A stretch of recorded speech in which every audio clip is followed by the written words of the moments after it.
Pump it up.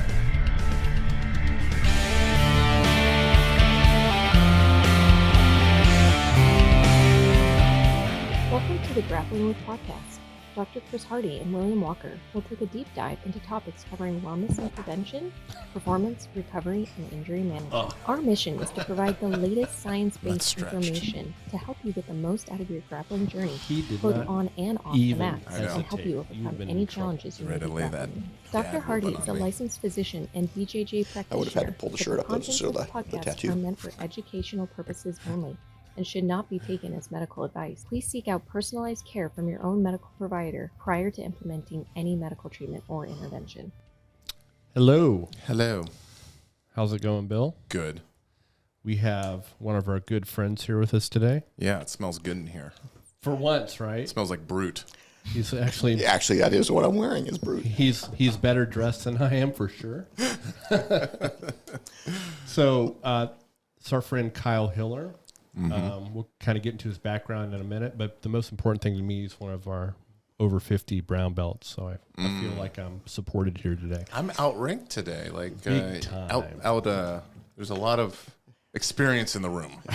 That's a good way of saying it. Yes, Yeah. experience. We have over 100 years of experience. Closer to like 150. So. And Carrie just shot us a little. Yeah, she said I was number one. A finger gesture. No, that's not what it means. Just so you know. What?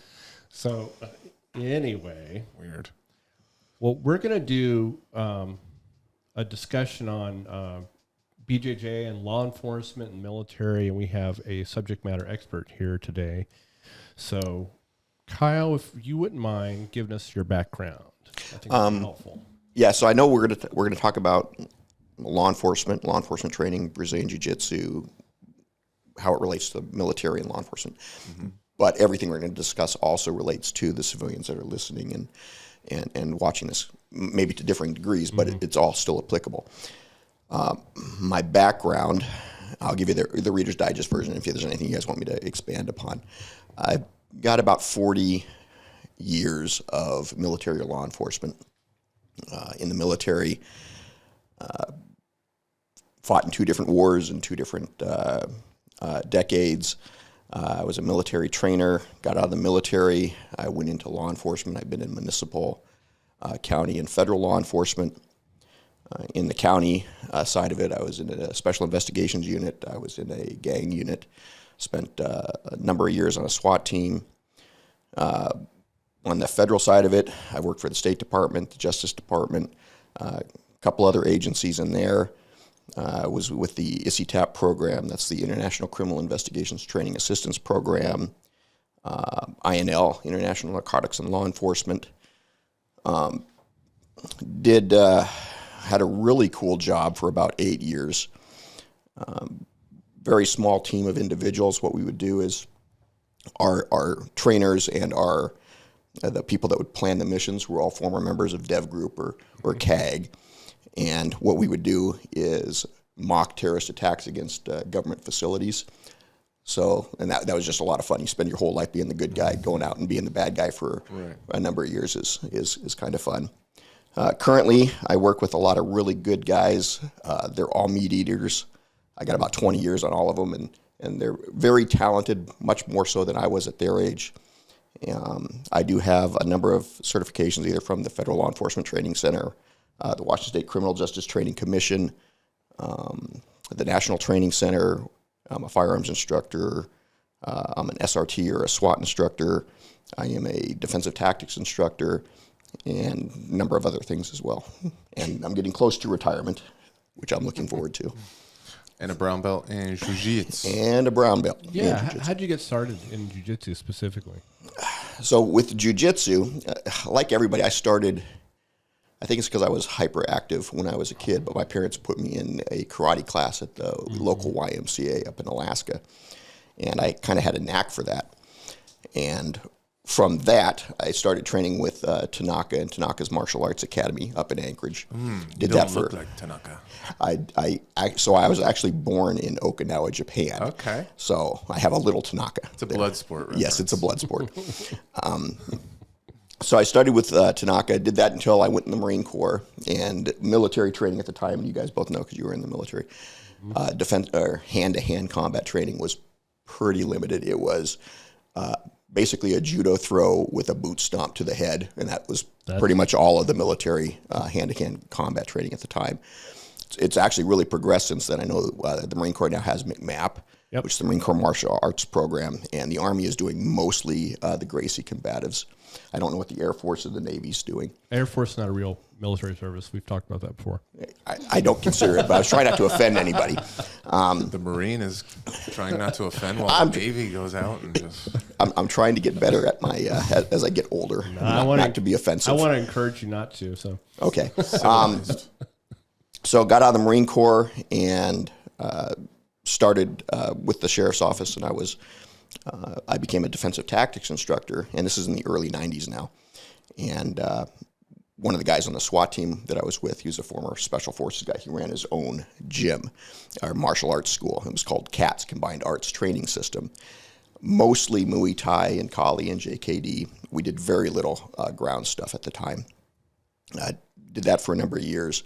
And then I started teaching basic academies around 2004. And I went through the National Training Center's intermediate force course.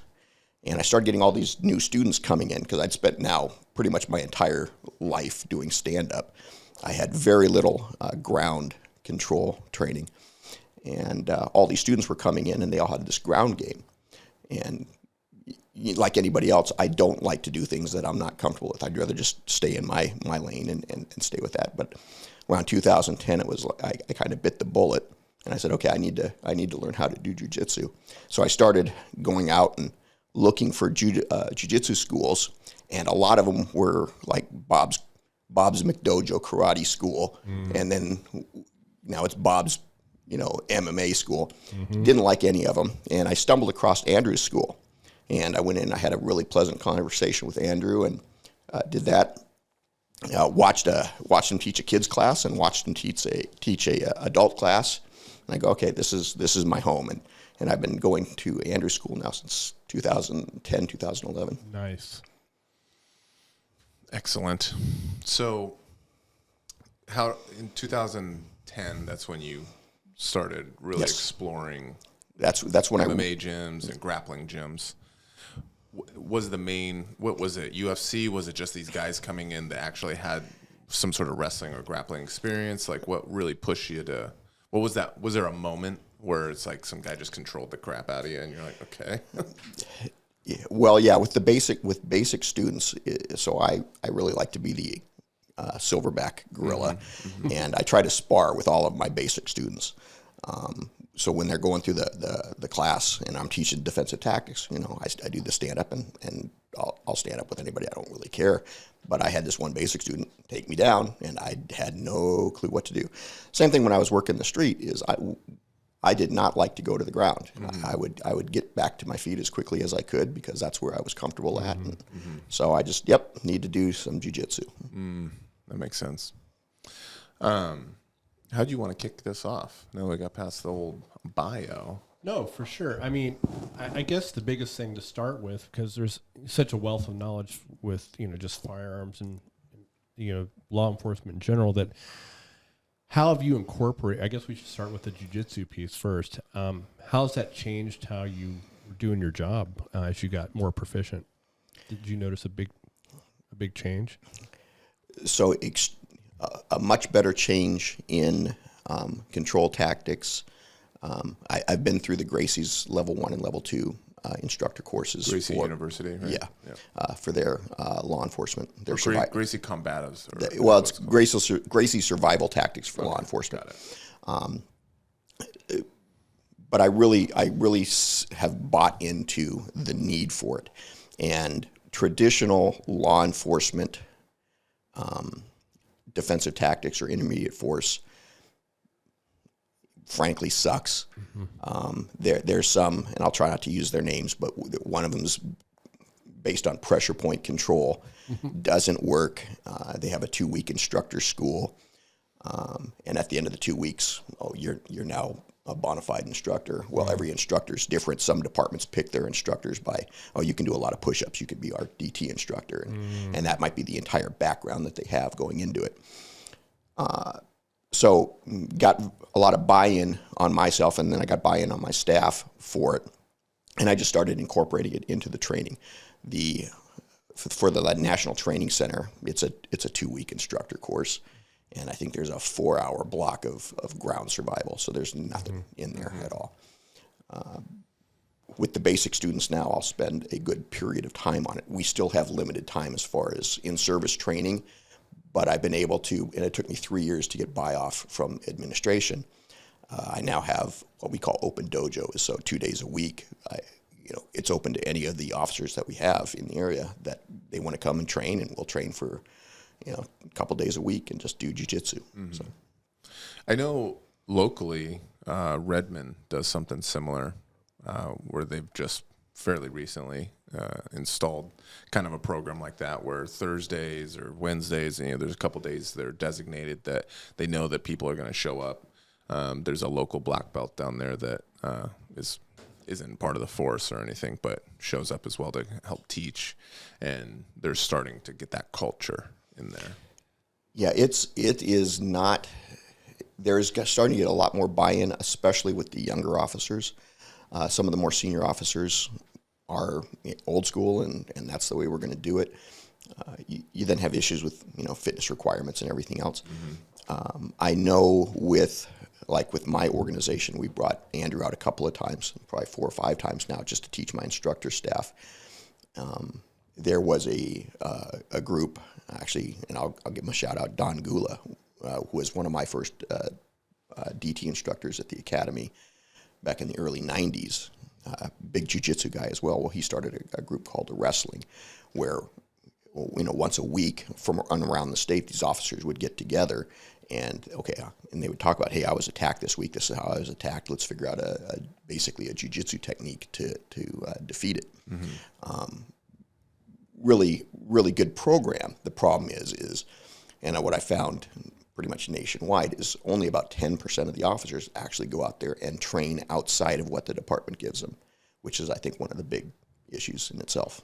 Yeah, it's become more popular.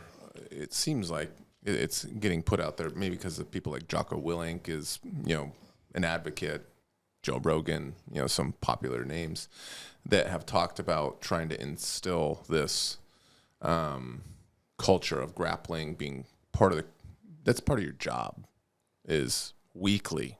Because as we know, as being practitioners for many years or whatever is, if you are not consistent, the skills can degrade, or if you never even got to a high level, those skills just don't develop. Well, and that is one of the things that I see right now is, so the in-service training requirements by the state of Washington, 24 hours a year. And that covers all of your topics. Most agencies will do 40 to 60 hours, but still, if I'm doing firearms quals twice a year, if I'm doing my defensive tactics, I got to do my EVOC, I got to do my first aid. Well, and the average department does maybe an 8-hour block of defensive tactics training a year. Well, let's put that in any sport. I'm going to give you an 8-hour class of basketball, or an 8-hour for a year. For a year, I'm going to give you one 8-hour class on how to play tennis, and a year from now, I'm going to throw you in the championship game. You know what that sounds like? Me trying to learn another language. Exactly. I do about 8 hours a year trying to learn Spanish, sometimes Japanese, sometimes Russian. And you pick it up like that. Yep. So so you're going to spend 8 hours learning Japanese, and then we're going to job you in Japan, and how well are you going to perform? I mean, yeah, that's it. Well, that's what the law enforcement is you get the 8 hours of defensive tactics training, and a year from now, I'm going to throw you in the fight for your life. So why is that not? Or why is it like that? Yeah, that's my question. Where does that come? That was a brilliant question, Yeah. by the way, Bill. That's where you're going. Short answer: money. Yeah. Training costs money. I have to send my instructors to school. I have to bring the officers in on overtime. I have to backfill them on the post. It's all kind of comes down to money, and there's a dollar value with it. I was doing some training for a local SWAT team. Their training budget for the entire SWAT team for an entire year was $5,000. So you want to do more training, it's going to cost more money. And then that goes into the whole defund the police. Well, you defund the police, it's not going to be defunded from patrol operations. You're going to take it from either specialty groups like search and rescue and bike patrol and or training. If I'm one of those agencies that's doing 60 hours of training, I'm trying to do more than the state requirement, and then now we're defunded, well, I'm just going to drop down to the minimum 24 hours. Then you have it should be, this is my job, this is my profession, so I'm going to go out there on my own and do it. But look at any profession. How many people in other professions go out on their days off and seek additional training or go, I don't know if there's a requirement for physicians to go out and seek additional training. Oh, yeah. There is. Yeah. Okay, well, that there isn't a requirement for law enforcement to do that. And because of that, most people, hey, this is my day off. I'm not going to go in and do it, and you're not going to pay me to do it, so why should I? So then that begs the question, it should be during hours then. It should be during hours. Our agency is actually very lucky. So like let's just talk fitness. Most agencies, there's no fitness requirement. Once you get in. Fitness requirement to get hired. Fitness requirement for the basic academy. Once you graduate the basic academy, you never have to work out again. I'd say probably about 95% of the agencies are like that. Our agency is a little bit different. We're in the Code of Federal Regulation that we have to work out. We have to maintain a fitness requirement. So because it's in the CFR, they have to give us the opportunity to work out. So we work a 12-hour shift. We get to work out for 2 hours during our shift, which is pretty good. The fitness requirement isn't that hard. Now, when you're talking about fitness requirements for law enforcement, now you have an issue. All of a sudden, we're going to instill a fitness requirement. Well, now you have these older officers that haven't worked out for 30 years. Well, they don't want to. Right. All of a sudden, you're going to instill a fitness requirement on me. So, and maybe you don't know. Maybe you just think about it and you're like, this is best I can imagine. Why? Why would that ever be a thing where these people don't have that? They have to have a certain level of fitness to get in, but you don't have to maintain it. And we've all seen when officers are like that. Like, where did that come from? Maybe it's politicians. I don't know. Maybe it's money. I don't know. But I just think that general society, I think, if you look at most of society, how many are going to the gym? 10%, 15%. Right. Generally speaking. Well, how many have a culture of fitness as part of their life? A culture of fitness as part of their life. Right. Very and I would say that percentage is small. Well, that percentage of society is no different than the percentage. It's the same people. Yeah. It's just this person carries a badge and a gun. They still don't necessarily have the mindset. There's some officers out there that are just complete fitness studs, but the job itself is not conducive to fitness or a healthy lifestyle. Right. Whether you're working an 8-hour shift, a 10-hour shift, or a 12-hour shift, most agencies I know in our area, at least that I work, we're doing 12-hour shifts. So we work 5:30 to 5:30. Every 8 weeks, we rotate from days to nights. So in order for me to go to the gym before I go to work, I got to get up at 3 a.m. Well, that's kind of hard, especially if you got a new spouse and maybe a new child in the house. So now I go to work for 12 hours. Well, it'd be nice if I packed a nice healthy lunch and healthy meal every day, but I'm not going to. I know when I first started, it was a 32-ounce bottle of Diet Coke and some beef sticks, and then occasionally I'd meet a buddy at a fast food restaurant because you can't go to a regular restaurant and have a nice meal because as soon as you order it, alarm's going to go, you have to run out, you leave the meal. So now you're eating like crap. You're working 12 hours. At the end of the shift, I'm tired. The job itself is very sedentary too. Is you drive around. Somebody runs a stop sign, get out, write them a ticket. Drive around, go take a burger report. Maybe during your shift, you get in a foot chase and chase somebody down and you wrestle with them for 5 minutes. Got a 5-minute aerobic activity, then you get back in the car, drive around some more. At the end of the shift, okay, now I might not have done anything physical all day, but I'm mentally tired. So, do I go to the gym at that point? Some do, many don't. Go back to I've got a new spouse, I've got a new child. hey, honey, I've been gone for 12 hours. I'm going to take a couple hours for myself. No, you're not. You're coming home and you're going to take your shift with the kid. Well, just to circle back on one of our earlier podcasts about the stress cup, That's what I was thinking. where we have circadian disruption, right? Where they're on alternating night and day shifts. They're working the mental stress it takes of that.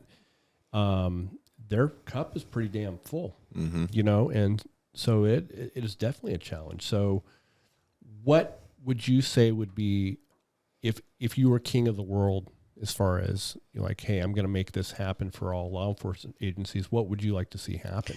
Well, obviously, if I was, okay, this is going to happen, I would instill, okay, there would be a fitness requirement, and every officer that got hired would have to obtain a blue belt within, say, 4 years of getting hired. But that's getting everybody, on board and doing that. I think that's a hard sell.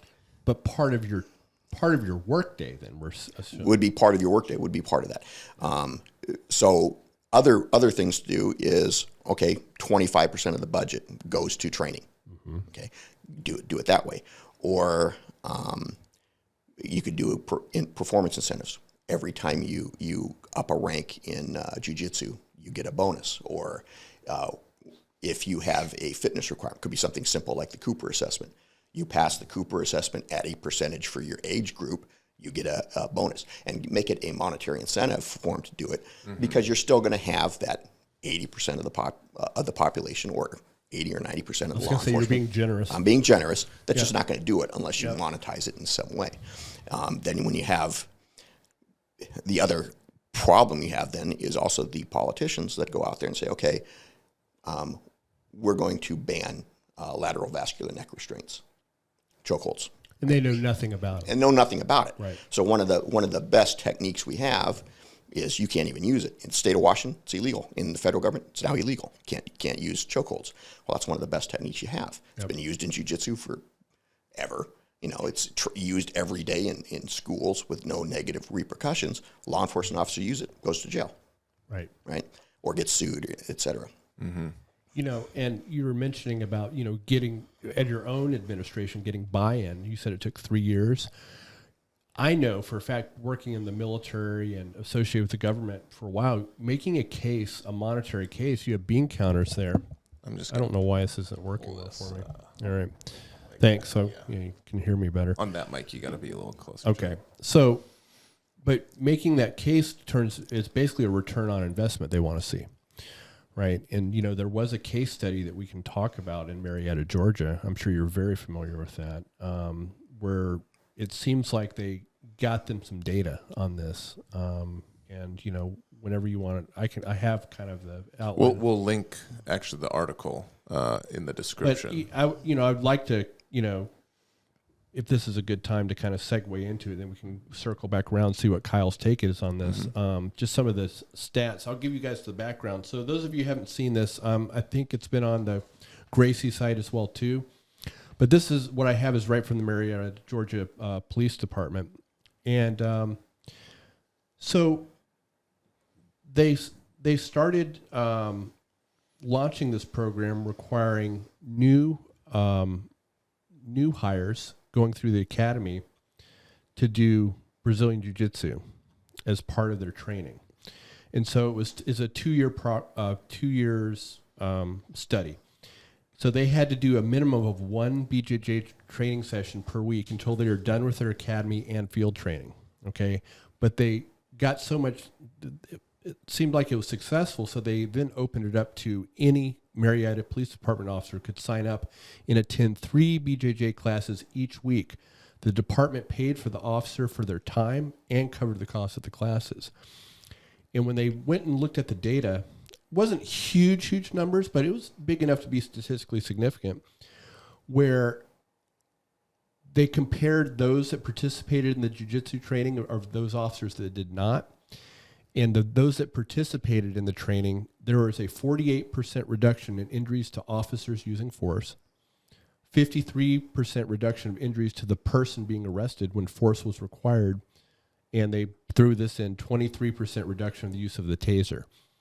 So, and I went a little further into it. I don't have this in this piece of paper, but one of the things they showed their administration was they saved roughly $40,000 on workers' comp as far as the return on investment for their officers. So that's what the politicians would need to see for the budget thing.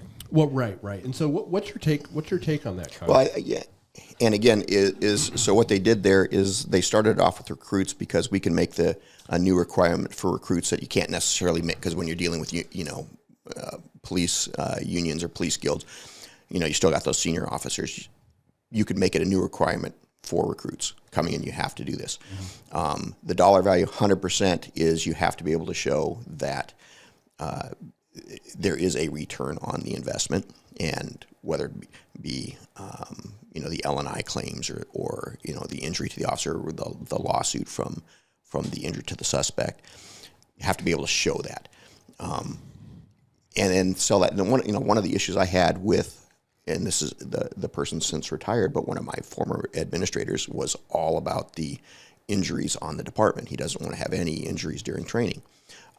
Comments I would get was, why do you need to teach any defensive tactics? You've got pepper spray, you got tasers and things like that. Okay, because I'm going to spray you and you're just going to give up. Can't you teach defensive tactics via PowerPoint? Because you're not going to get hurt during training. I've gotten, can't you teach one technique that works for everything?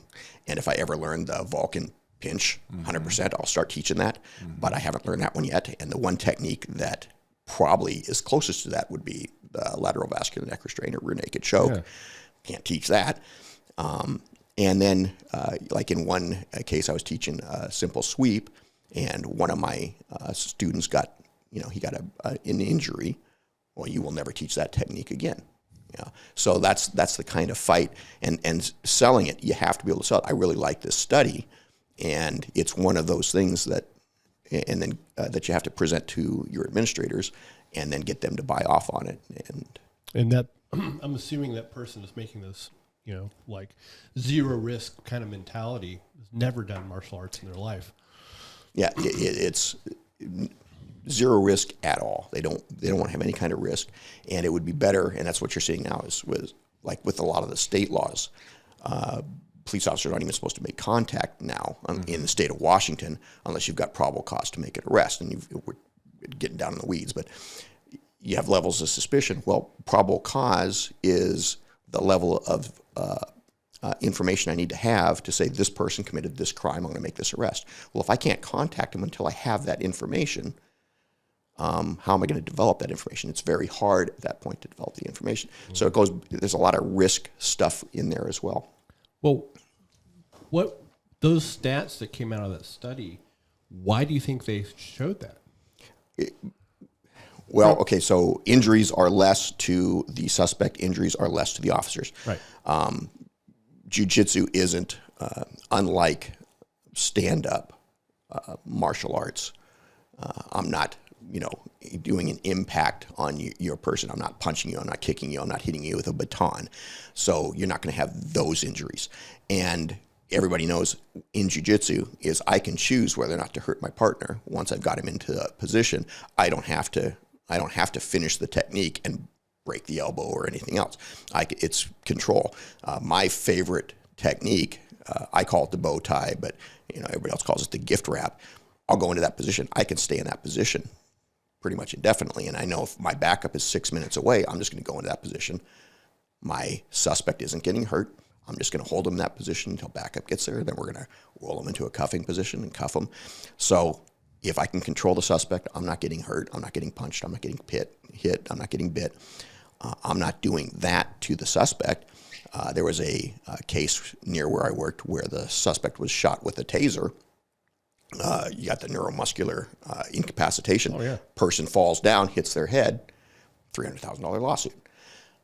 There's over-reliance on tools sometimes, such as tasers and pepper sprays. I've pepper sprayed a number of people who looked at me and basically said, that stings, asshole, and that was the entire reaction I got from them. What's the percentage of being able to incapacitate someone with a taser? Because doesn't it have to be a certain distance apart and it has to have connection? Yeah, so the prongs of the taser has to be a certain distance apart. The closer they are, the electrical impulses is just going between those two. So if it's strikes me in the shoulder and both prongs strike me in the shoulder, well, Stings. And it's going to basically hurt in the shoulder, but it's not going to incapacitate me. So I have to have a good spread of the taser. But then, depending on what the subject's wearing, if they're wearing heavy clothes or leather jackets and things like that, in Washington State, we're wearing hoodies and maybe a jacket over the hoodie. Well, they've got longer prongs that you're supposed to change between summer and winter clothing. But if you don't get the good spread, you're not going to have a good. Well, yeah, they're not wearing your Magnum PI kind of. They're not wearing Hawaiian the shirt, Magnum right? PI Hawaiian shirts we could incapacitate you real quick. with a taser. Yeah. With the taser. I was going to say, you can go for it, dude. I want to see it. No, I've been tased. It's just not fun. Yeah, it feels like you're getting hit with a baseball bat about 19 times a second Well, do you with think, a good spread. Do you think then, when they have that stat of almost a quarter reduction in use of the taser, is it more confidence in their abilities without using that escalation of? If you have no other skills, you're overly reliant on your tools. And then if your tools fail, what happens? Yeah. Right. So like here's the problem statement. So everybody here is very successful in jiu-jitsu. You're all very accomplished with your game. So the other statistic that's not shown here, okay, you've heard 90% of all fights go to the ground. Right. True. 100% of the fights start standing up. I've never arrested a single bad guy who dropped into an open guard and said, "Come at me, officer." Right? Doesn't happen. So the fight starts standing up. The other statistic that they don't show is 40%, and this is an FBI statistic, over 40% of the fights involve multiple bad guys. So one of the problem statements we have, everybody's successful in jiu-jitsu. So now what I'm going to do is I'm going to have you guys roll with, I'm going to pick 2 white belts. And I'm going to have you roll you against 2 at once. And I'm going to pick white belts that are younger than you, stronger than you, and faster than you. Okay. Then I'm going to tell the white belts, this is the other thing, is they have no rules. They can poke you in the eyes, they can bite you, they can punch you, they can knee in the groin. Oh, but you have a lot of rules. You can't choke them. You can't punch them. Then we'll add one more element to it. If you lose this roll, you're dead. If you win the roll, you can be sued, you can go to jail, or you can lose your job. Let's go roll. Wow, that's a great analogy. Yeah, and then I'm only going to give you 8 hours of training, right? So then you have the officers over-reliant on their tools. Well, I'm going to pull out my taser, right? Well, that taser fails. Well, now what skills do I have? What's the easiest skill out there? Oh, Right? for sure. Yeah.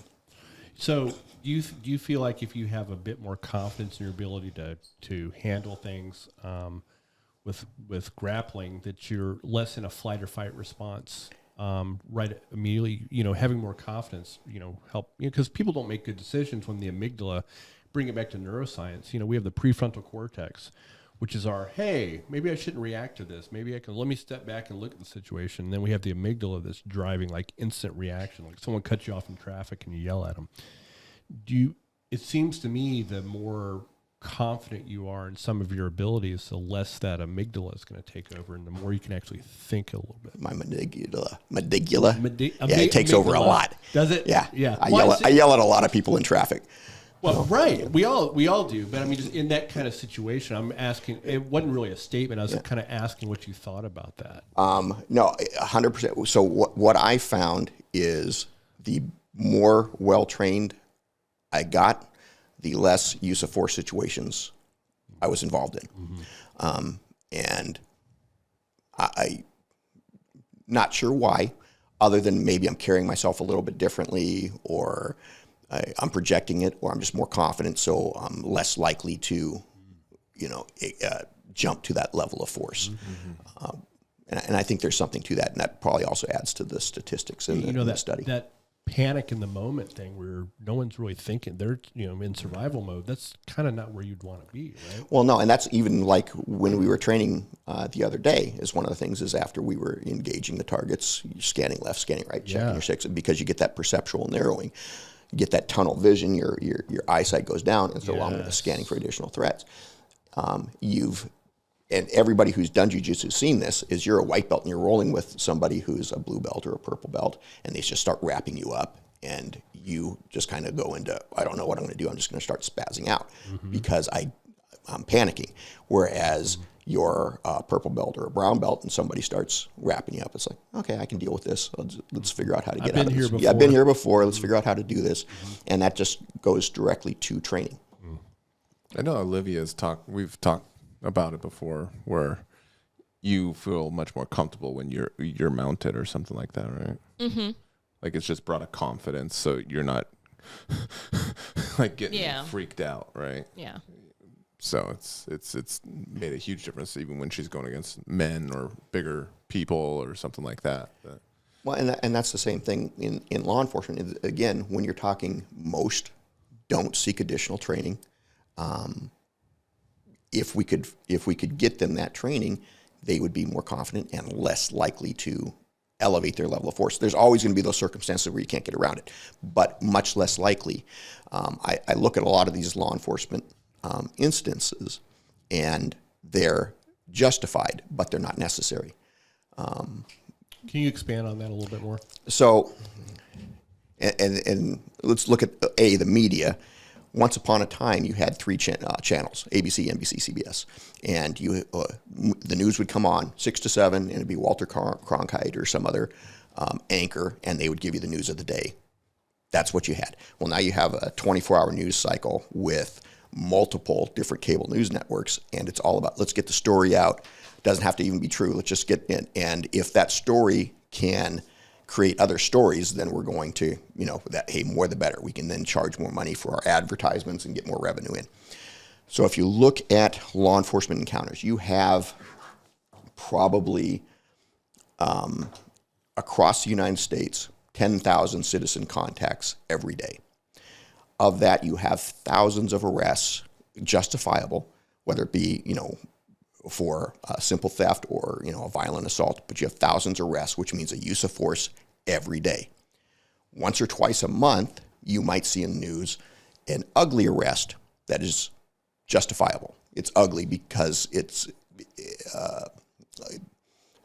the officer didn't have other skills, but it's justifiable.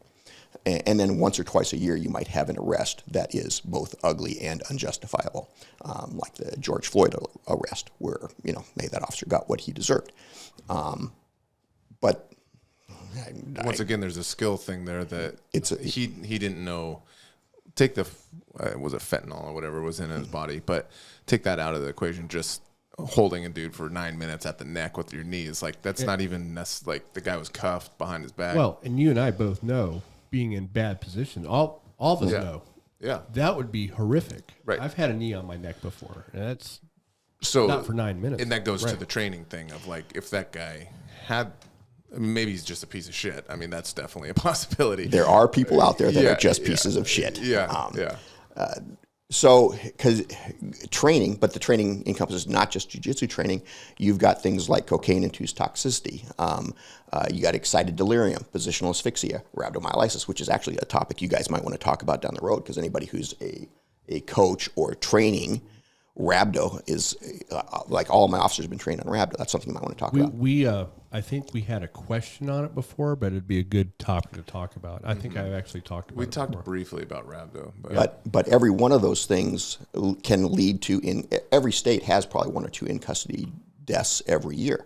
Well, if you're talking about excited delirium, mental condition often attributed to some kind of illicit drug, the person's now acting aggressive, acting violent. We don't know what they're doing, but they've been doing it for 12 hours before the officers are even called. Officer shows up, person's being aggressive. Okay, I better put this person, detain this person, and figure out what's going on for my safety, for their safety. I'm going to put them in handcuffs. You could call a mental health professional to come do this, but the person's being aggressive and violent. They're just going to call the cops anyways. Right. Mm-hmm. So now the fight's on. Person is oblivious to pain. They're stronger than normal. I end up getting him into cuffs. Most people who die from excited delirium die from a heart condition. Usually they have a heart attack or they have an enlarged heart or something like that. Oftentimes on the in-custody deaths, it's somebody who's overweight. They do have some kind of heart condition. And then they're handcuffed. What's the general position you're put in? They're put on their belly. Now their chest can't expand. and they suffocate, kind of like a SIDS death almost. Is the parent isn't out there, deliberately trying to kill their child. The officer's not out there trying to kill this person, but they don't recognize that position they have put this person in has compromised their ability to breathe and Like the everything Eric else. Gardner situation is probably the best example. Really overweight guy. Cops probably not using the best techniques for the moment. What was the term used? Where Excited delirium. Excited delirium starts kicking in. He's on his stomach. Yeah. Yeah, and most Worst case scenario. Yeah, and that's it. And if you actually look at most of these in custody deaths that occurred, it's because of you have all of these factors coming into that one moment. How does rhabdo come into effect? Well, rhabdo is, the muscle issues. So I'm doing all sorts of exercise or whatever it is I'm doing. Say I'm jumping up and down for 12 hours, and then the cops show up. Well, now I rhabdo out and die. What I end up teaching my officers, and I teach them in basic, and then I cover it in service training every now and then, is once you've taken them into custody, roll onto the side. That way their chest can expand. I tell my guys, hey, if they're yelling and cursing at you and everything, that's a good thing. As soon as they stop yelling, you better go check on them. Yeah. And it's just little things that just goes back to training. Well, again, if you only got 24 hours of training, what do you cover? So this is a simplistic way of looking at things. Maybe Bill will play a little devil's advocate too on this, but just from what you've been talking about and what we've seen, this whole defund the police movement seems asinine to me. It seems like you need more money. It seems like that's always the problem is training dollars, right? And to actually do this correctly. So not only do you not defund it, you probably want to look at allocating some stuff to training and actually fund them better. I mean, it's just from a simplistic point of view. Yeah, no, 100% is, like I said earlier, is if you're going to defund and all of a sudden I'm the administrator and you just took 25% of my budget away, where am I going to take that from? I'm going to take it out of training. Okay, I'm going to look at what's the state minimum. State minimum is 24 hours. Okay, then that's what we're going to do. And then, boy, I just took that money out of training. This seems to have the opposite effect then. It makes that more dangerous. The right? Two things that are being pushed by the politicians, no chokeholds and defund the cops, are simply going to make the problem worse. It's not going to help the problem. So you said if you had the magic wand, you would go 25% of on the clock time is training. Training, fitness, yeah. Training, fitness, yeah. So that could be your shooting. That could be just, hey, you make sure you're in shape. Jiu-Jitsu, striking, striking I would promote just for distance management, right? Well, you have Yeah. to. And just like if I'm doing weapons retention, right? I'm going to secure my weapon. I might still throw a strike in there. Yep. So if you're going to have 20% of their time, which right now it's 100% is in the field or maybe some, obviously book work when you guys got to do reports and stuff. Does that mean we have to hire more officers then if 20% of every officer is now in the gym or at the range or what have you, does that mean we need to actually bring on more officers? So it would be easier if you did. Like my agency, we have a training team. Their job is to bump out the on-duty personnel to come down and training. My SRT guys. So in the state of Washington, most SWAT teams are part-time teams. They train twice a month. I've got a full-time team. They train pretty much every day. So with my SRT guys, they're very well trained. What's SRT? Special Response Team. It's just another acronym for SWAT. Okay. Basically, you got Special Response Team, Emergency Response Team. Mm-hmm. It's just an acronym.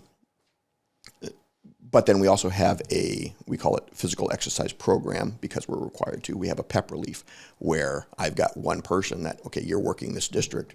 He's going to come bump you out for an hour and a half or 2 hours of your shift to go work out. Mm-hmm. And then he's going to hit your calls or whatever you might, or whatever responses. So that's not necessarily bringing on more officers, which could be, depending on where you live, if 70 to 100 grand on the budget, right? For one officer, let's say, just like salary or something like that.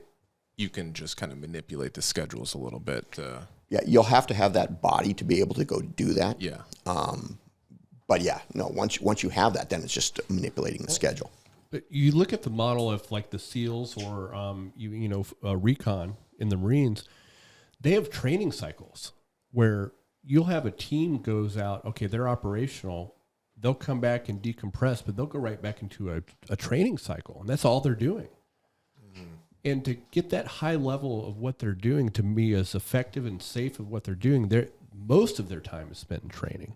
And so they have the manpower to do that and have a rotation type of cycle going on. Yeah, so they're lucky for any of those tier 1 type units. They're probably spending 60 to 70% of their time training. That's right. 20% of their time deployed, and then the rest of the time maybe just decompressing. Obviously, law enforcement budgets can't do that. Agreed. But it can be modeled better. The traditional model just doesn't work. However, with a lot of agencies, when you're talking about agency liability or vicarious liability, I have to meet, as an agency, minimum requirements. If the minimum requirement is 24 hours, that's all I have to meet. If I don't have an increase in budget, increase in staffing, or anything else, there's no driver for it. Okay, the agency gets sued, cost of doing business. That's how they're going to look at it. So it's got to almost be written into law. Well, the laws are being, what the laws are. Like New York City you can't put any kind of pressure on the person's diaphragm, so no knee on belly. If you do, as a police officer, even in New York, city of New York, you put knee on belly, which is a good control position. It's got to be one of the best. It's a great control position. You go knee on belly, you can get charged with a crime in the city of New York. So they've taken some of your best non-lethal methods of control and made them illegal. In some states. The best knee on belly is for control is across the hip line. It doesn't even put pressure on the diaphragm. Well, you can if you. No, I'm saying, but that's like if you're trying to really inflict some pressure. But if you go across the belt line, you're locking their hips down, and you're locking them down rather than it's not on the gut. Yeah. Well, 100%. However, now the family's going to sue you for violation of policy, and you're going to have to go to court and prove that your knee was not across. But that's the crazy part is that they're even saying that position, which can be implemented without even inflicting It's any. a lack of it's a reactionary response by a politician instead of an educated thought and hey, let's pull some people that really know what they're talking about. Well, why would they consider that a crime? What about that position? I mean, is there any examples where someone died from having the knee on the belly? They're looking at all of the positional asphyxia or in custody deaths, like George Floyd. They're looking at if you actually look at the position too, he had his knee across his upper shoulder blades. It wasn't actually on his neck. But they're looking at all of those type of positions, anything that's going to restrict the person's airway. Well, if you take the person and you put them on their side, or if that's one of the reasons I like to go to the the gift wrap. The gift wrap position. Yeah, I can hold that position for an extended period of time. I'm not on their diaphragm. I'm not doing anything other than controlling them until backup gets her. Take them into custody. Yeah, you can get into a side mount position in gift wrap and just hold, knee to a scapula and the other side, kind of on their butt or hip. And gift it. Well, New York City's gone crazy because if you touch their diaphragm in any way during the arrest, you can, not saying you're going to, but as the officer, you can be charged with a crime. It's crazy. Okay. Well, because even you could do that on accident in transition, just a gliding or glancing, Yep. All right, Pony Boy, I'm going to throw one at you. okay. What about if you teach these cops jiu-jitsu? You're teaching them how to be effective in choking people, breaking limbs, doing knee on belly in a bad way, in a painful way, in a damaging way. You're making them more effective at hurting people. Sometimes they already hurt people. Why would I ever want that to happen? So there's actually some civil liberties folks are concerned about law enforcement officers going out there and being more effective with jiu-jitsu. And now, yeah, they're ignorant right now. Yeah, they're ignorant. You want them to know how to kill people more? I want them out there doing triangle chokes, right? That's a fancy cop. Yeah. Yeah. So that's the concern. But I don't know any cop that goes, hey, I want to go to work today and hopefully get into a fisticuff. Doesn't happen. There's always that percentage that doesn't belong. Pick any organization. There's blink if you know any physicians that probably shouldn't have graduated from medical school. I won't just blink. I'll feel a facial seizure. Yeah. It's funny. I actually have a receipt here with all the names from. Yeah. So there's always that percentage, whether it be 5%, that just shouldn't make it. Yep. They met the minimum standard. They're there. You're never going to get away from that. You can increase standards, but I mean, medical school plus all that, those are pretty high standards, and you still have those that shouldn't belong. Law enforcement's no different. Military's no different. There's Navy SEALs out there that shouldn't be Navy SEALs. So you're going to have that percentage. Most officers aren't out there to hurt people. And just from my personal experience, I know that I've gotten to less fisticuffs. A good, well-trained officer is less likely to injure somebody than an officer that is not trained and is panicking or reacting inappropriately for the situation. That goes back to your white belt analogy, Yes. right? I mean, the most times I've been hurt have not been from Bill or you. As brown belts, it's been someone that's not as trained. Yeah, the least trained people usually cause the most damage. Yeah. In the steroid analogy, like the steroid user we were talking about right before, how if they, because there's roid rage, that's like a stereotype of someone that. Oh, you're saying they're probably an asshole before they took steroids? Yeah.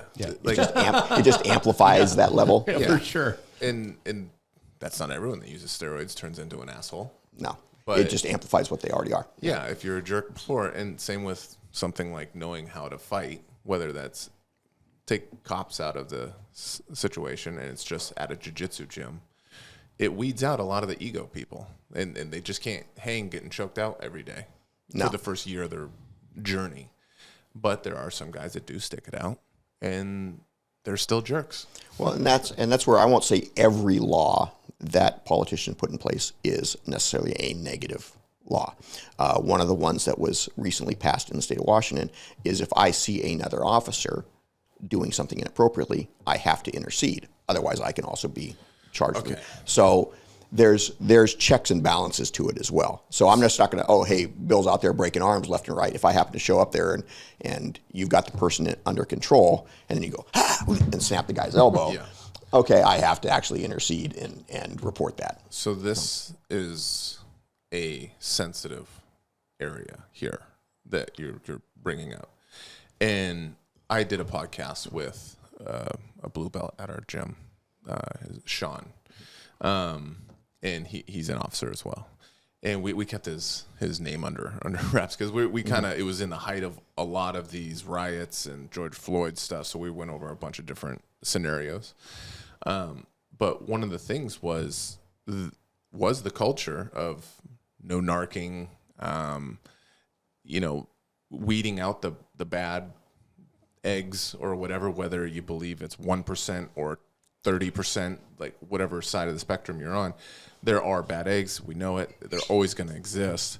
But part of the issue of getting rid of them can be other officers not letting, just like how I call that being a narc. That's like shitty to say. But you're not being a narc. You're trying to hold the standard to your job and your career and your precinct higher.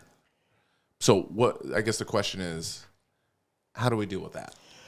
Again, it's a culture thing. The culture's changing.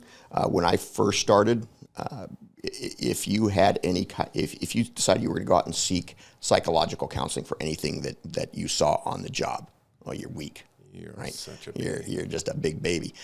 You treat that with alcohol, right? My first two SWAT commanders were both alcoholics. So fighting that culture is the first thing. Yes, so Bill goes out there and breaks the arm. I report him. Will there be a percentage that say, oh, you're an narc? Yeah, but there'll be a higher percentage that, hey, no, you're protecting the... You're saying now. Now, yeah. Higher percentage will be saying, yeah, no, you did the right thing. I teach an ethics class to my basic students, and you have to do the right thing in all situations, and that would be the right thing if I know you were doing that. Obviously, there's ways to do it. Is if I know that you have that mentality, I'm going to have a conversation with you before we go out there and we start working together. But you've got to work that into it, and doing the right thing means doing the right thing. I don't care if you're going to have that issue. You're going to have that issue with some, but not with all. So did that culture stem from, like, let's say I'm a new recruit. I'm out there with Bob, and Bob just loves shaking down Koreans. There's something about Koreans, and he loves shaking them down. This is a fake person. Why'd you pick Koreans though? I think got good. See, I would have gone with the because I like to pull over Ford Pintos. Okay. I know if you're driving a Ford Pinto, I know there's drugs in your car. Okay. That's just the way it is. Fair enough. Coming from a car community guy, Yeah. I've driven without insurance before I met Olivia. Like, it's bad. And I lived in that world, and there is now, being an adult, I can look back and say, I bet that dude doesn't have insurance or his license is suspended. If I was a cop, I see why you would just, hey, let me take a chance. So, yeah. So part of that is, a couple of things that I give my students now is I give them the, Kyle's 20 rules of law enforcement, right? One of them is to have friends outside of law enforcement, because you're a police officer, you go to work, you're not dealing with people at their best. In fact, most everybody you're dealing with is at their worst. So, and then frequently, it would be the frequent flyers. I'm going there, and okay, I've arrested you on Monday. You got out of jail. I'm arresting you on Tuesday. And so all you're seeing is this small percentage of the population that is the worst part of the population, and I'm dealing with them. And if you don't have friends outside of law enforcement, it's like cops and bad guys. Get jaded real quick. And you get jaded really quick. Yeah, when I first got started, that was me. Is all of my friends were on the SWAT team. We were all cops, and it was like, there was a bad guy. Now that I'm in my late 50s, no, it's I see the difference, and you've got to do that. So there's a lot of aspects to it. You can't just say, we're going to change the culture. Culture starts with the individual. That's where a jiu-jitsu gym really can be. I was going to say the same thing. Awesome. Yeah. Is just the variety. I mean, a lot of us don't even know what each other do. Yeah. So such a variety of people though. Yeah. Different walks of life though. So Yeah, cool. that could be hugely beneficial for what you're saying there. Well, and that's all. That's another aspect of training. If you can do in-service training where you have the DT instructor giving jiu-jitsu classes, or the agency can partner with the gym and say, okay, hey, well, if my officers go there, will you give them a discount or whatever else?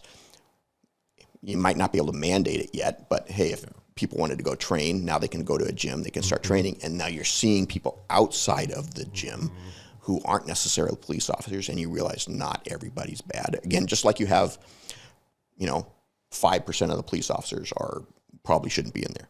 Well, 5% of the criminals do 95% of the problem, but that 5% is who the police officers are dealing with. So that's it. If you don't see that, anything outside of that, that's what you think society is. So that negative culture we were just talking about, where I'm the new recruit and the senior guy, I can see he profiles certain people, or Ford Pintos. That is, for that guy, the rookie to chirp up about that. Historically, that would not be great. Is that due to the precinct doesn't want to have any sort of, I don't know if it's like red flags or something, is there a budget thing that happens? Do politicians get involved, city council? Like, hey, why is South Precinct constantly having these reports? Or there can be issues like that. That's 100%. And it was even one of the George Floyd instances. You had the main officer was 18-year veteran. The other two were rookies. Right. And one of them actually said, "Hey, we need to roll him on his side," or something like that. But this is the senior officer. He knows what's going on. I guess we just listen to the senior officer. I appeal to authority, right? Yeah. And that guy turned out to have the senior officer have he a lot of he had a lot of issues and and everything else. that's where I say not all laws are bad. I actually don't mind that law that, hey, if you see me doing something wrong, you have to step up and say something. Right. Because now that takes it out of, now you're not the bad guy in the department. You're the guy that, hey, I'm just protecting my profession. Because you got to look at it this way as well. If you get in trouble for something I did, well, now you've lost your job. Now you can't feed your family, and so it just kind of falls. It exasperates the issue if you don't step up. Yeah. So I think that's helpful. Seemed like it'd be helpful also if, because correct me if I'm wrong, that if, let's say, you get in trouble, some conduct issue or something like that in Mississippi, and then you move to Seattle, you can just lateral, and maybe they won't take that into account, or they don't. There's not a database that cross-references that. So at the federal level now, they are working at a misconduct database. In the state of Washington, it is, because of some of the new laws, it's much easier that, in fact, if you go from one agency to another, your internal file goes with you. That's good.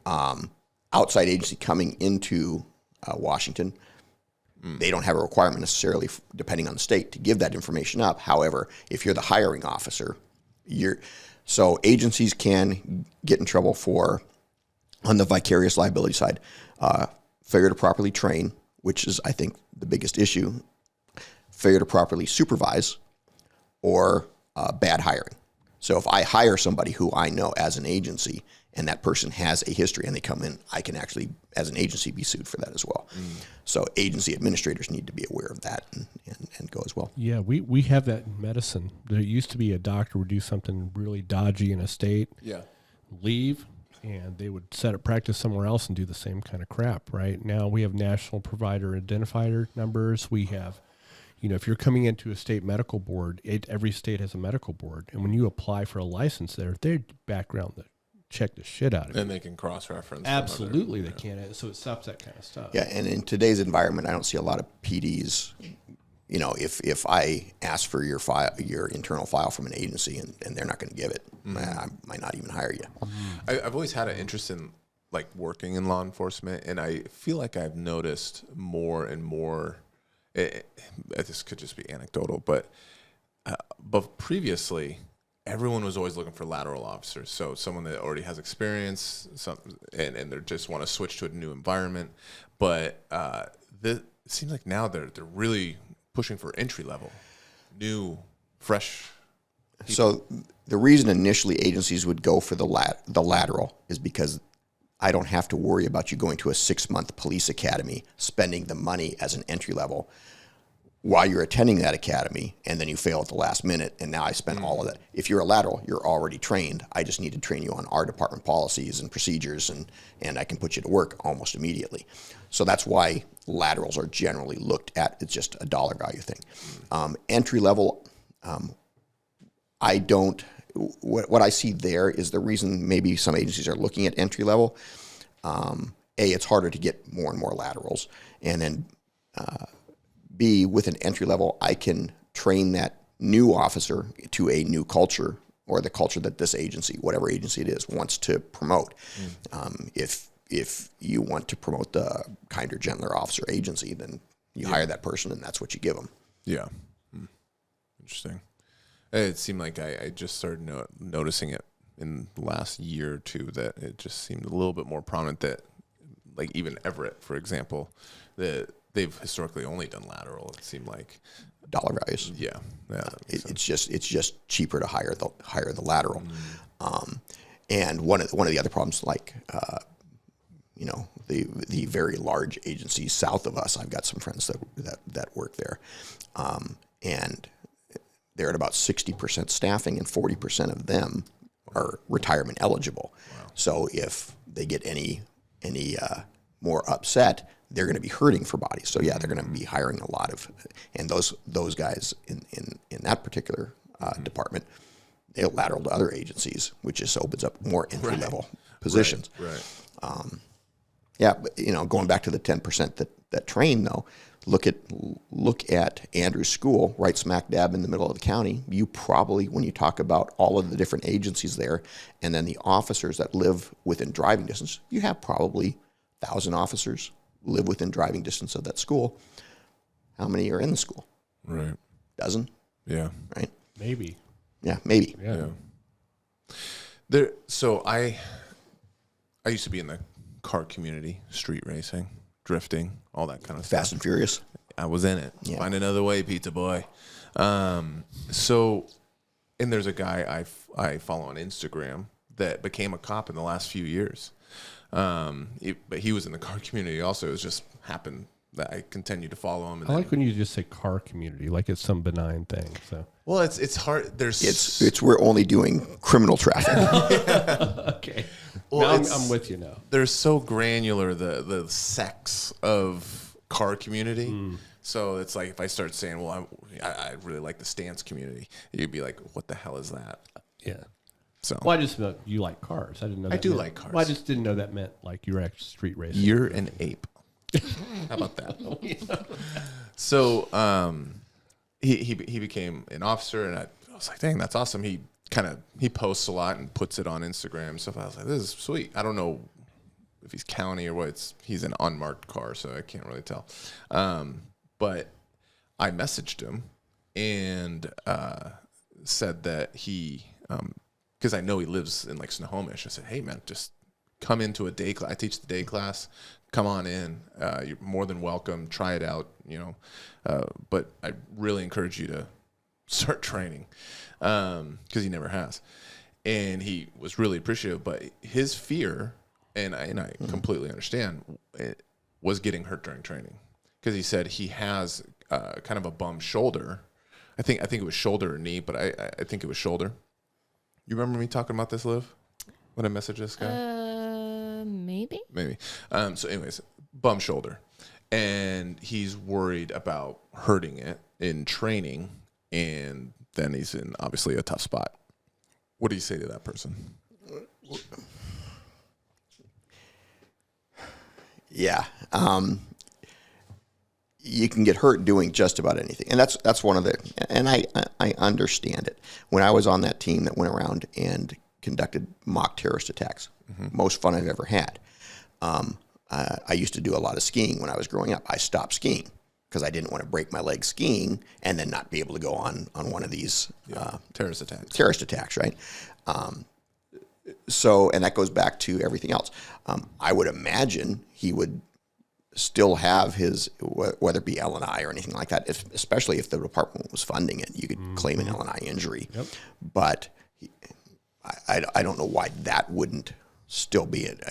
Well, I think there's also a little, I don't mean this in a shitty way, but ignorance on like training, right?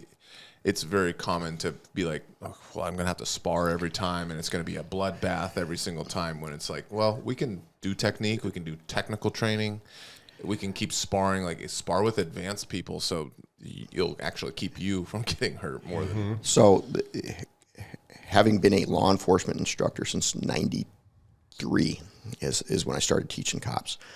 And I hate to say this, cops are the worst students out there. Because there's a level of ego. There's a level of I know everything. And as police officers, if you're listening, don't be that guy. And then because I have that ego, and you have to have a level of ego and machismo and stuff like that when you're out there, because you have to just have that confidence level.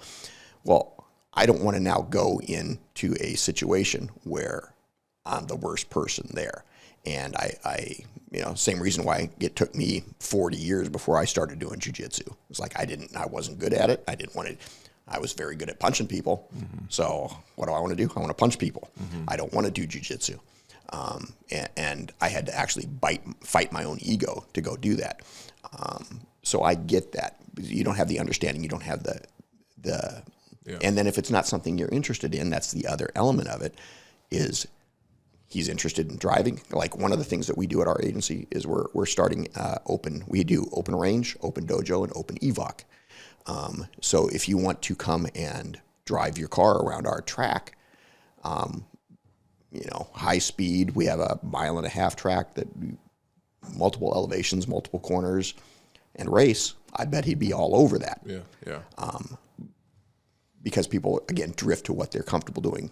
The fitness guys do fitness. The firearms guys do firearms. We have open range. You come in, shoot, whatever you want. We'll give you unlimited ammo. I've got maybe a couple dozen people that do that. The rest of the department doesn't. Right. But those guys go out there and they do 3-gun competitions and stuff. Sure. So I bet if you asked him to go driver training, he'd be all over it. I see it on his Instagram. Like, he does do a lot of the driver stuff. It's pretty funny when they wet the ground and so all that kind of you stuff. You got to have a desire to do it as well. If it was mandated, well, now you have to do it. Right. Once you start getting in, and this is the other thing, is once you start getting into jiu-jitsu and you start learning it, I think every one of us, when we first started, is like, do I really want to do this? And then once we started, we got the desire. Now we have the bug, and we just like to do it. I think the injury fear is fairly prominent, though, especially with officers. Anyone, actually, that's middle-aged and up, I guess, also. But that's a barrier for people to not join, whether officers or not. And again, you pick who you roll with and such, and you can mitigate that to a point. There will always be injuries. I have injuries in training every now and then, and the admins let me know it. Yeah. So, and a good gym also should police it a little bit. You've got to find the gym where you don't have, the king of the gym mentality, where you have somebody going out there and, okay, here's a white belt. Let me just see if I can abuse them. Exactly. Right. Yeah. That was one of the things, again, when I was looking at all the McDojos, and I'd walk in and I'd watch them, and if there was a king of the gym mentality, I'd walk out. And that's one of the things that really attracted me to Andrew's school, was just the level of compassion at all levels in the training. Is we're there to make each other better, not to beat each other. Right. So. I have a listener question. I don't know if you want me. No, I think that's a good time. That's a good time. Yeah. That knew we were having you on, so they had a couple questions actually in here. So, should civilians that regularly carry a firearm for self-protection train jiu-jitsu as well? Okay, so again, I've been in law enforcement for 40 years. I've arrested murderers and rapists and armed robbers and violent predatory criminals. People besides Chris. I arrest him for other things. Yeah. But the one thing they all had in common is they'd already committed the murder, they'd already committed the rape, they'd already committed the armed robbery. And I bet if you talk to most police officers, very few are going to say, hey, just before the bad guy raped the woman, or just before the bad guy plunged the knife in the person's chest, the officer showed up like underdog and saved the day. It doesn't happen. Police officers show up after the fact and pick up the pieces. Okay, so the reason they're carrying a firearm is for self-defense, right? That's the only reason to carry it. Well, you are more likely to get into a physical altercation than you are a gunfight. The number of physical altercations that exceed the number of gunfights, tenfold or more. So if you get into that physical altercation, there's a gun involved in it, yours. If it comes out of the holster, now you're fighting for that as well. Well, the best way to protect that weapon is with some kind of other training. And again, like I would say, it would be jiu-jitsu. You've got it. It's probably, whatever you want to study, you should have a jiu-jitsu foundation before anything else. So, follow up then. How should a civilian's training differ from law enforcement or military with regard to carrying a firearm? Actually, I wouldn't probably change much of it at all. Yeah. The use of force is the same. You got to be able to justify your use of force. Your use of force has got to be reasonable. You're not going in with a team of operators wearing night vision gear to take somebody down, but your training in the use of that firearm should be very similar to what law enforcement officers are getting or what military personnel are getting. You need to know how to manipulate the weapon and how to deal with malfunctions, how to control the weapon if you're getting into a physical altercation. You need to be able to identify and hit your target and make sure that you're not, missing because that round's going to go somewhere. You need to understand the liability aspects of it. So really the training shouldn't be different. The problem with that is there's no requirement for training in the state of Washington. Other states have some requirements. I think the DPS in Texas requires that you have a 40-hour class. So 100% seek out additional training. Take jiu-jitsu classes, and take firearms classes because you should be well-rounded. Especially if you're going to carry a gun, you should be able to protect that gun and keep it from getting taken from you. Couple of questions, follow up on that then. Because you mentioned it's not that you have a team of operators going in someplace, so there are different scenarios. I have a friend. He is a private security operator overseas, also fellow devil dog. And it sounds like there's two different, not theories, but maybe theories. I don't know. Two different sides of carrying condition 1 or not having a round in the chamber. And like when we did a bunch of drills, we didn't have one in the chamber, but when we were starting to present, we racked and then went on target. He messaged me and said, "Why didn't you have a round in the chamber?" No, he's not being shitty. He was just, obviously, he's current right now with private security overseas, and I would expect to have one in the chamber because of this scenario. But just to kind of throw a grenade in the room. No, I actually like that grenade, and depending on who you talk to, gun guys are like truck guys, right? The only truck you ever get's a Ford. The only truck you ever get's a Chevy, right? Gun guys are the same way. And then your everyday carry, do I carry around in the chamber or not carry around in the chamber? Okay, when I'm on duty, I have a round in the chamber. When I'm not on duty, I don't have a round in the chamber. Number of reasons why. One of the main reasons. Okay, so the reason to have a round in the chamber, there's one. All of a sudden you get in that mano-a-mano, quick draw gunfight. Everything else, as long as your awareness is up, you should see the gunfight unfolding before you get there, right? You're more likely to get into a physical altercation. So if I lose the gun and there's no round in the chamber and my opponent picks up that gun, I know he's going to have to figure out there's no round in the chamber. If I do train, I can train to chamber round. I know Olivia was out there, probably had the least amount of training, and she was able to, within probably 30 minutes, because we were doing a round robin, within 30 minutes from the draw, able to draw, chamber, and get 2 hits on target in less than 2 seconds. Well, if you need to go quicker than that, you're probably involved in something you shouldn't be involved in, right? Yeah. So then I like the thought process of it. Your brain can absorb so much information. We call it the OODA loop. I observe something, I orientate my body to that, I decide on a course of action, and then I act, and then I loop it back around and I do it again. If we're talking about reactionary gap, I have to see something, I perceive what's going on, my brain sends directions to my body to react to something. Well, if I have to add 1/10 of a second to chamber around, it gives my brain that much more time to process. So, like I said, there's only one reason really to carry round chambered. I like to carry apex, where the weapon's pointed at Mr. Happy. I kind of don't want to have a live gun pointed that direction.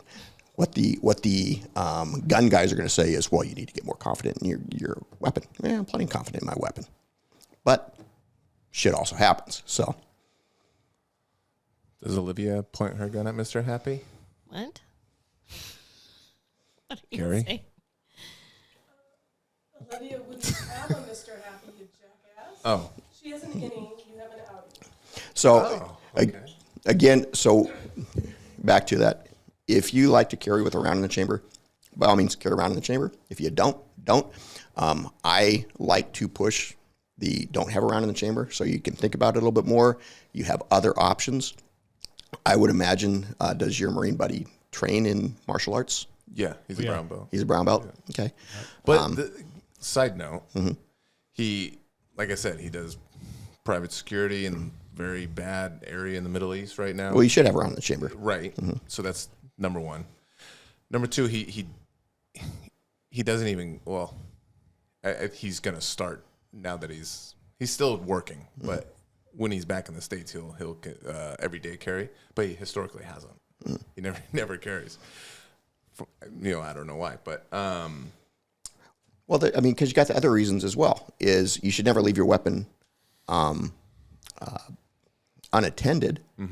But occasionally, I get home and boom, I take my weapon out, I stick it down. Well, what if I forget? Right. Well, I've got grandchildren. Well, I know that's one more safety feature. That okay, now not only does the grandkid have to find the weapon, but they're going to have to chamber it. Yeah. Right. So there's a lot of reasons not to carry around in the chamber. The only reason to carry it chambered is for the oh my God, I got to draw it right now and shoot right this second. You're in a pretty intense probably scenario. That's why you do it for the possibility of the intense scenario when you're working, and that's probably why he's been working doing this kind of a job for a long time. Yeah. And same thing is I've carried forever. There was a time when my gun was out almost daily. But I never got in a quick draw situation because even if I'm bailing out of my car and drawing the gun, I had a processing period of time there. And if I had to chamber it, I could have chambered around and still not been behind the power curve. And with a little bit of training, Olivia had very little training, and she's doing it in less than 2 seconds. A little bit more training, I bet we can get that down to just over a second. Right. Let alone being able to chamber with, like we did one-hand drills. And we did, yeah. So, and because you'll have what if you're occupied? Well, if I'm at distance, there I can chamber off my belt, I can chamber off my pocket, I can chamber off my leg. Yeah.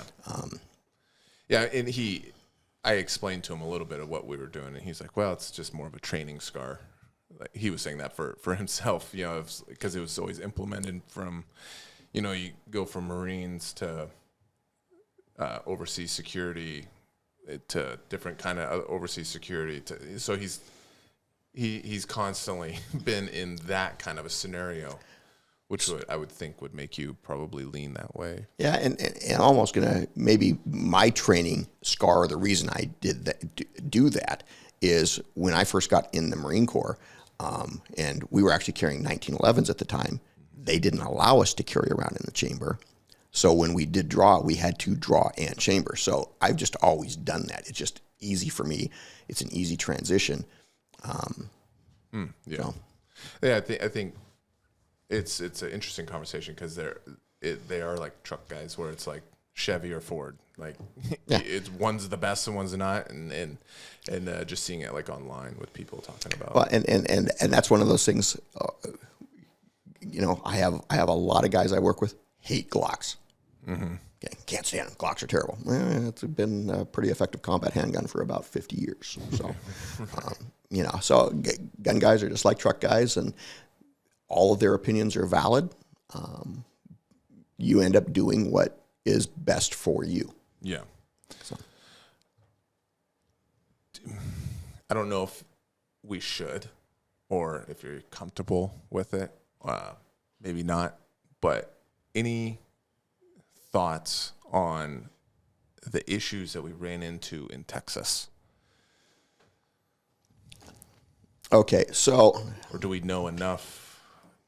Okay, yeah. So the knee-jerk reaction is and we'll probably upset some people, but that's okay. I'm getting close to retirement. I don't care anymore. Well, that's the thing. If Chris doesn't want to go into it at all, I don't know. It's up. Okay. Yeah. The knee-jerk reaction is ban guns. Okay. Well, that's not going to happen. You've got 400 million guns in this country, and let's say you could miracle them all away. Violent people are going to do violent actions. Okay. If I gave you guys a samurai sword, you could probably go in and do something similar. The thought process is, oh, well, we have a chance to respond. Okay, great. But you're not going to be able to get rid of the firearms. Then we also are not looking at history. The country has tried banning items before. Prohibition, they banned alcohol across the country, and you immediately made criminals of about half the population. Marijuana. People started going to speakeasies.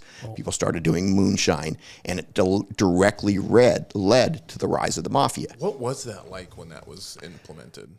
It was very hard. You had to have a special knock. You see, But I know you're making that at me, but you're outnumbered here today. I'm a little older than he is, so He's like 2 years older than me. what's crazy is I thought he was 10 years younger. You know what? You're a piece of shit. It's a looks thing.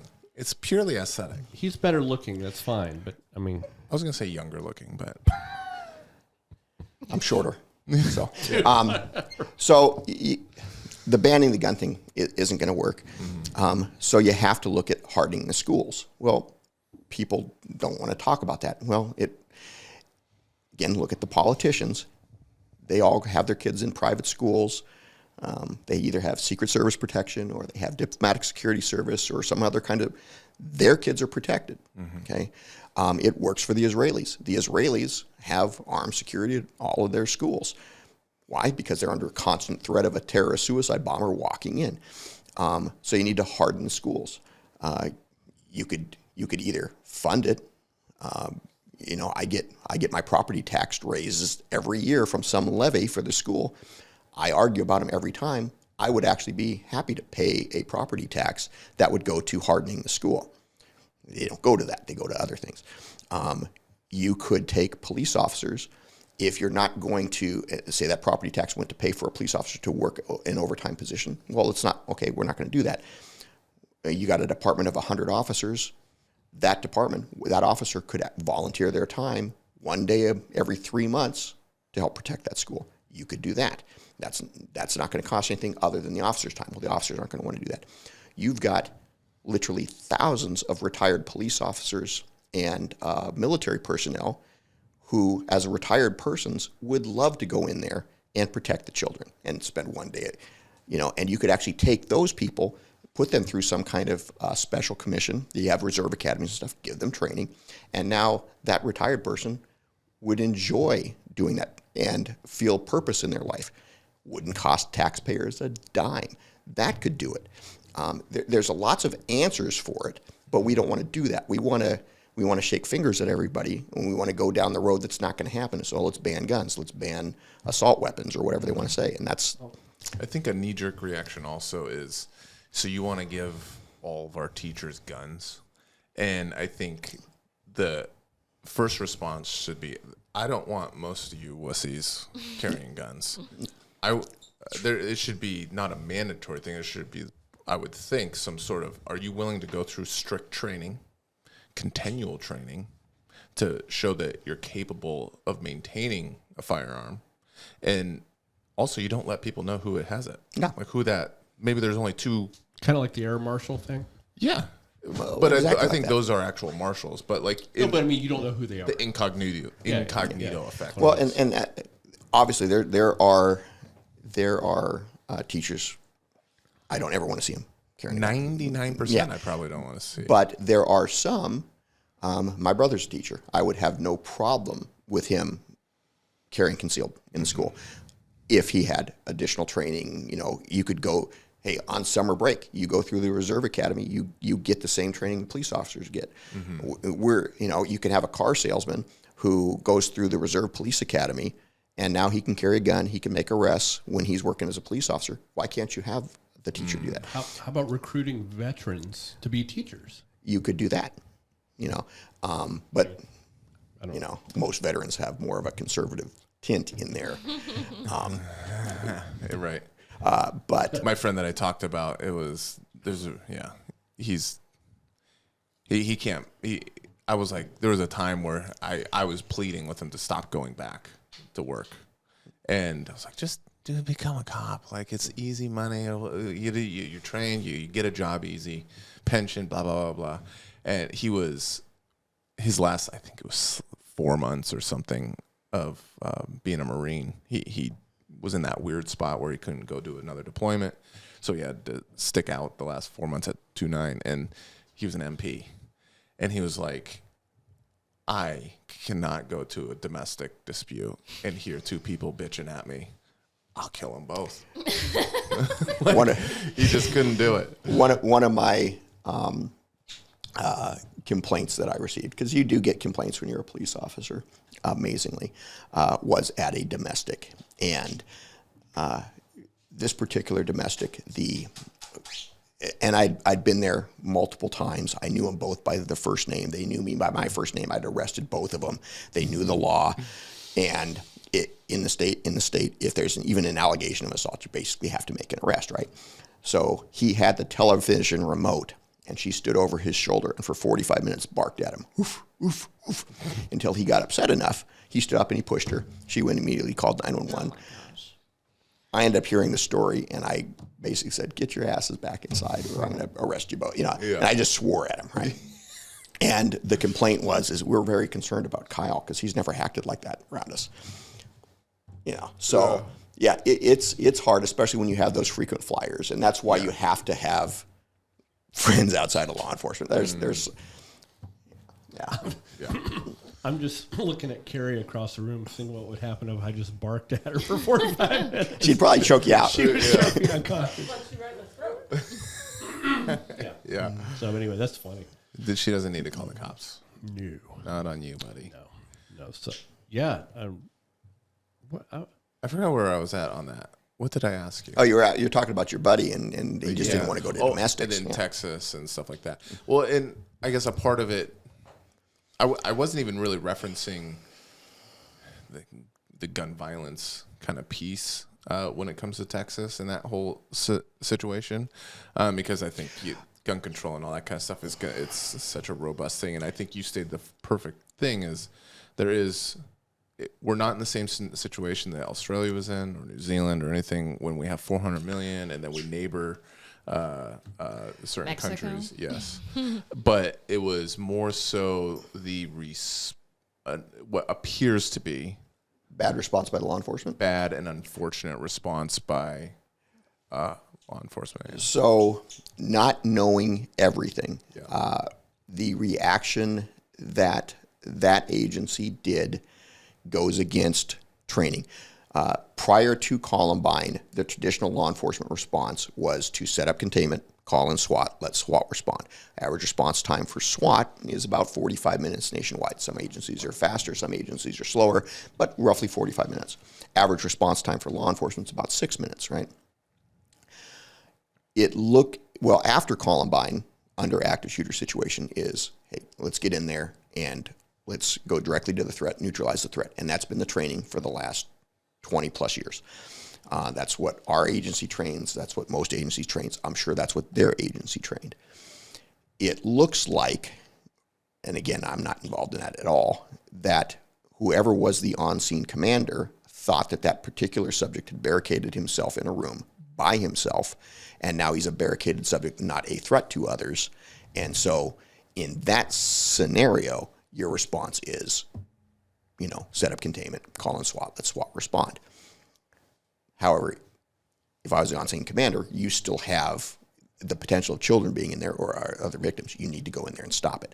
So I believe there was an error made there without having any other knowledge than just what anybody else has, just watching the news and stuff like that. Yeah, it happens, not to be callous, but it happens to be a horrific error. Well, so because there was a girl in one of the rooms, and she had repeatedly called 911, probably honestly like 9 times, and said, we need police now.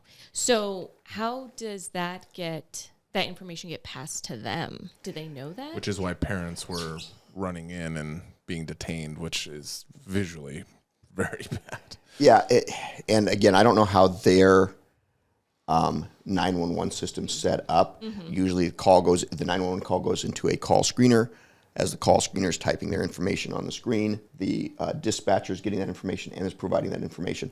They would probably have had a tactical operations center which would be receiving that information. That information would be disseminated down to the on-scene commander. The on-scene commander, whoever that might be, would be getting that information to still, and you can see how information could get lost just in that explanation, right? And each agency is maybe be a little bit different, but that's generally how it works for most.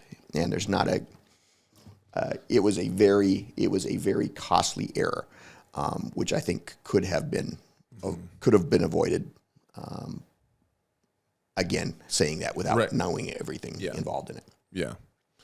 Yeah, it really seemed like it's bad. And you know, the talking point that comes out of it is because a lot of gun advocates or police advocates, they say, you know, what stops gun violence is a good person with a gun. And then they say, well, obviously not.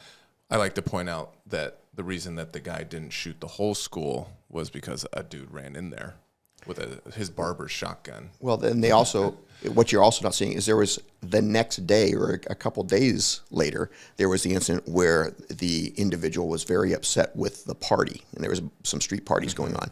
And so he went home and he got his rifle and he started to shoot at the party, and a concealed carry female that was at the scene ended up shooting and killing that person before he injured anybody. Right. So it does happen. And and everybody knows statistics can be used to adjust however you want. And I could really go into gun statistics if you wanted to go on that. But firearms are used millions of times a year in self-defense without ever shooting it. If I just brandish a firearm and whatever threatening behavior you're doing and you back away, that was a self-defense use of a firearm without me having to shoot anybody. So when they're talking statistics, well, you know, 60% of the people, or you're more likely to die from your own firearm than somebody, you know, you killing somebody. Well, yeah, but they're adding in suicides there, you know. So yeah, of course. But yeah, so a person with a firearm is I'll put it this way, a trained person with a firearm is a benefit. An untrained person might just make the situation worse. So, and that's with anything. So seek the training for that. Yeah.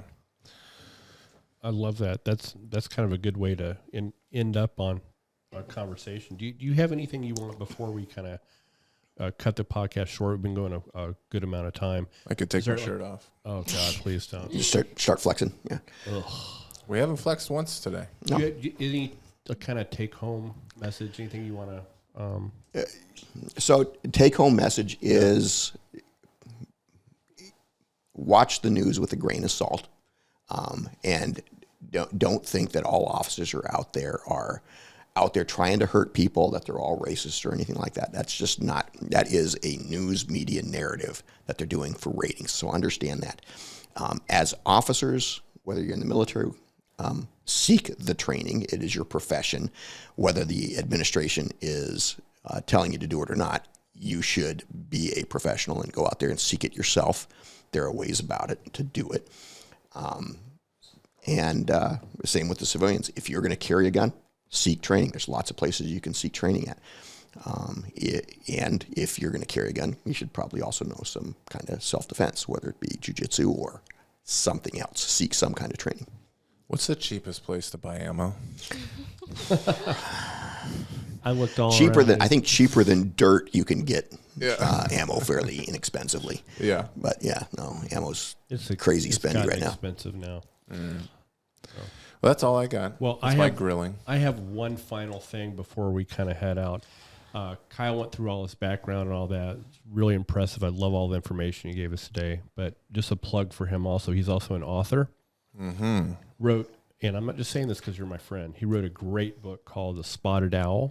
And it's, as in his own words, a mixture between Rambo and the X-Files, which I agree. Super cool.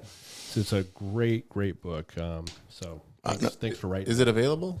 Yeah, it's available. What I'm saying, did it's? I don't know if they still have Amazon. So I appreciate the shameless plug. Yeah. Yes, my book, The Spotted Owl, is available at Amazon and Barnes and Noble and a number of other. We'll throw it in. Are you gonna do a book reference thing for him too? You guys always mess with me for doing my own. Oh. Yeah, but you do it daily. So. That's true. Fine. Use his coworkers. Use the truth to humiliate me. That's actually in my book. Anyway, Such a monster. man, thanks for coming. No, I appreciate really it. appreciate it. We're gonna have you back again. No, this is good. Great. This is great. Yeah. Very informative. And plus, we can. I really like having someone else over 50 here, just to balance it out a little yeah, bit. man. Because I just get beat up all the time by this jackass. That's true. I do beat you up. Just next time, bring me a Bahama Mama or whatever. Isn't that what those shirts are? Bahama Mama? I actually have one that I have an extra one. Jimmy Buffett. Jimmy Buffett? No. Tommy Bahama. Hey, Oh, okay. Yeah, but Bill, that one is for guys that actually have shoulders and arms. He might have to go with a little smaller one for you. You though. son of a But doesn't bitch. Jimmy Buffett have Margaritaville shirts, and isn't that a thing? Yeah, I Okay, believe he that's has fine. those. For sure. He has to. Hit it, honey. All righty.